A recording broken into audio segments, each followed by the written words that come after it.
స్తోత్రములు. అందరికీ వందనాలు. మార్కు 13 7వ అధ్యాయం ధ్యానించుకుందాము.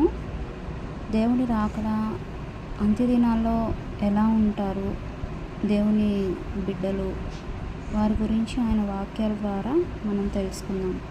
మీరు అంత్యదినాల్లో ఏంటంటే, మీరు యుద్ధములను గూర్చి యుద్ధ సమాచారముల గూర్చి వినున్నప్పుడు కలవరపడకుడి. ఇవి జరగవలసి ఉన్నవి కానీ అంతము వెంటనే రాదు. జనముల మీదకి జనమును, రాజ్యముల మీదకి రాజ్యములు లేచును. అక్కడక్కడ భూకంపములు కలుగును, కరువులు వచ్చును. ఇవే వేదనలకు ప్రారంభము. కరువులు వస్తాయంట అంత్యదినాల్లో, భూకంపాలు వస్తాయంట, యుద్ధాలు జరుగుతాయంట, రాజ్యముల మీదకి రాజ్యములు లెగుస్తాయంట. కాబట్టి మిమ్మల్ని గురించి మీరే జాగ్రత్త పడుడి అని దేవుడు మాట్లాడుచున్నాడు. వారు మిమ్మును సభలకు అప్పగించెదరు, మిమ్మును సమాజ మందిరంలో కొట్టించెదరు. ఎవరిని? దేవుని నమ్ముకున్న బిడ్డల్ని. మీరు వారికి సాక్షార్థమై అధిపతుల ఎదుటను రాజుల ఎదుటను నా నిమిత్తము నిలవబడెదరు. దేవుని నిమిత్తము మనల్ని అధిపతుల ఎదుట, అందరి ఎదుట నిలబెడతారంట.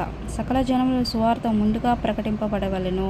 ముందుగానే సకల జనులకు సువార్త ప్రకటించబడిద్దంట. వారు మిమ్మల్ని అప్పగించుటకు కొనిపోవునప్పుడు మీరు ఏమి చెప్పుదమా అని ముందుగా చింతించుకుడి. వాళ్ళంట మనల్ని అప్పగించినప్పుడు ఏం చెప్పాలా అని చింతపడొద్దు అంటున్నాడు. ఎందుకంటే ఆ గడియలో మీకు ఏది ఇయ్యబడనో పరిశుద్ధాత్మయే మాట్లాడుతుందంట. చెప్పువాడు పరిశుద్ధాత్మయే కానీ మీరు కాదు. మనలో ఉండి పరిశుద్ధాత్మ దేవుడే వాళ్ళు ఎవరితో అధిపతులతో మనల్ని ఎవరికైతే అప్పగిస్తారో వారి ఎదుట మనం ఏం మాట్లాడాలనో ఆలోచించొద్దు. ఎందుకంటే పరిశుద్ధాత్ముడే మనలో ఉండి మాట్లాడతాడంట. కాబట్టి సహోదరుడు సహోదరునియో, తండ్రి కుమారునియో మరణముకు అప్పగింతుడు. కుమారులు తల్లిదండ్రుల మీద లేచి వారిని చంపింతురు. నా నామమును మిమ్మల్ని అందరి చేత మీరు ద్వేషించబడుదురు. కాబట్టి అంత్యదినాల్లో చూడండి ఇలాగ జరుగుతున్నాయి కదా. ఇప్పుడు సహోదరుడు తండ్రిని, కుమారుడు తల్లిదండ్రులని ఇలాగా మరణముకు అప్పగిస్తున్నారు.